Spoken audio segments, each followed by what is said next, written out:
अस्सलामुअलैकुम viewers, I am Ikrat Basam from university page consultant. उम्मीद करती हूँ आप सब खैरियत से होंगे। जी तो व्यूअर्स, आज का हमारा टॉपिक है स्टडी इन इटली। जी तो व्यूअर्स, जैसा कि आप जानते हैं कि इटली एक शेंजन कंट्री है जहाँ पर बहुत से स्टूडेंट्स स्टडी के लिए जाते हैं। इटली जो है वो अपने स्टूडेंट्स को फ्री स्टडी प्रोवाइड करता है, उनको स्कॉलरशिप्स प्रोवाइड करता है। तो बहुत सारे जो इंटरनेशनल स्टूडेंट्स हैं वो इटली का विज़िट करते हैं। तो व्यूअर्स, अगर हम बात करें इटली के एजुकेशनल स्टैंडर्ड की, तो इटली का जो एजुकेशनल स्टैंडर्ड है वो बहुत ज़्यादा हाई है, और जो अगर हम उसकी फ़ीस के अकॉर्डिंगली उसको देखें तो वो बहुत ही चीपेस्ट कंट्री है।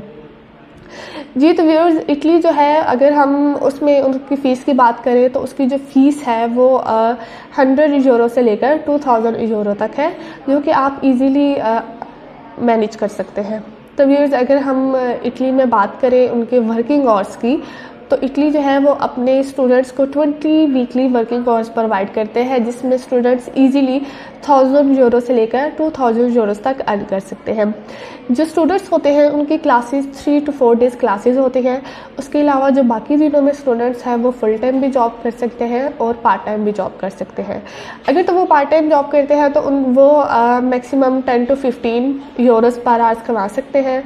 इन केस अगर जो स्टूडेंट्स हैं वो इटालियन भी सीख लेते हैं, उनकी लैंग्वेज सीख लेते हैं, जिधर वो 1 घंटे में 10 to 15 यूरोस अर्न कर रहे हैं, तो वो 20 to 25 यूरोस ईजिली अर्न कर सकते हैं।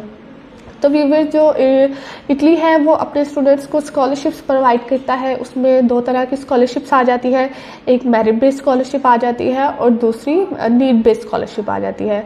अगर मेरिट बेस्ड स्कॉलरशिप की बात करें तो उसमें आप ओबियसली आपको नंबर चाहिए होते हैं जो कि आपके ज़्यादा होने चाहिए। अगर हम नीड बेस्ड स्कॉलरशिप की बात करें तो उसमें आपकी जो इनकम होती है वो आपको 4000 से कम शो करवानी पड़ती है। उसके अलावा जो इटली की यूनिवर्सिटीज़ हैं वो नीड बेस में अगर आप करते हैं अप्लाई, तो वो आपको स्टाइपेंड उनका एनुअली स्टाइपेंड होता है जो कि 5500 यूरोज़ होता है, जिसमें आपकी ट्यूशन फीस आ जाती है, आपकी एजुकेशन के एक्सपेंस आ जाते हैं, उसको आप इजीली मैनेज कर सकते हैं।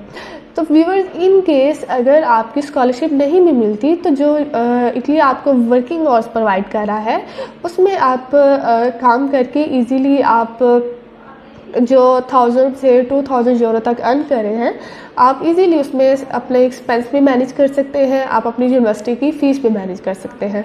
तो व्यूअर्स, अगर हम बात करें एडमिशन्स की, तो सितंबर इनटेक एडमिशन ओपन है, आप एडमिशन ले सकते हैं जल्द से जल्द।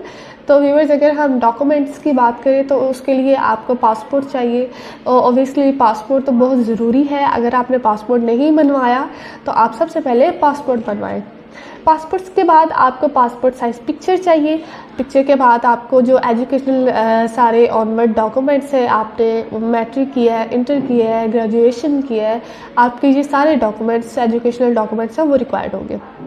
उसके बाद आपको रिकमेंडेशन लेटर्स चाहिए होते हैं, वो जो कि वो 2 लेटर्स होते हैं। उसके अलावा आपको इंग्लिश प्रोफिशिएंसी लेटर चाहिए होता है। तो व्यूअर्स, इटली में जो है वो आइल्स रिक्वायर्ड नहीं है, तो उसके लिए आपको इंग्लिश प्रोफिशिएंसी लेटर बनवाना पड़ता है। उसके अलावा व्यूअर्स, अगर हम बात करें कि आप वीज़ा के लिए क्या क्या रिक्वायर्ड डॉक्यूमेंट्स हैं, तो उसका मैं आपको बताती चलूँ।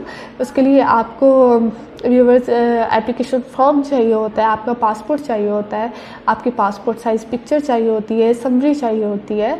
उसके अलावा व्यूअर्स, आपको ट्रैवल इंश्योरेंस चाहिए होता है, आपको बैंक स्टेटमेंट चाहिए होती है। अगर बैंक स्टेटमेंट की बात करूँ तो बैंक स्टेटमेंट जो है आपको 15 to 20 लाख तक शो करवानी होती है, जो कि 3 to 6 मंथ पुरानी होनी चाहिए। उसके अलावा व्यूवर्स, आपको जो है वो जो स्पॉन्सर कर रहे होते हैं उनका एक तो रिलेशनशिप प्रूफ चाहिए होता है, और उसके अलावा आपको जो इनकम प्रूफ होता है वो दिखाना पड़ता है। जी तो व्यूवर्स, मैं उम्मीद करती हूँ ये वाली वीडियो आपके लिए काफ़ी फ़ायदेमंद साबित हुई होगी। तो अगर आपको इस वीडियो में कोई भी क्यूरी है, कोई भी सवाल है, तो आप हमारे नीचे दिए गए नंबर पर रब्ता कीजिए। हमारी टीम उसके अकॉर्डिंगली आपको अच्छे से अच्छा गाइड करेगी। बहुत शुक्रिया व्यूअर्स, अपना ख्याल रखिए। अल्लाह हाफिज़।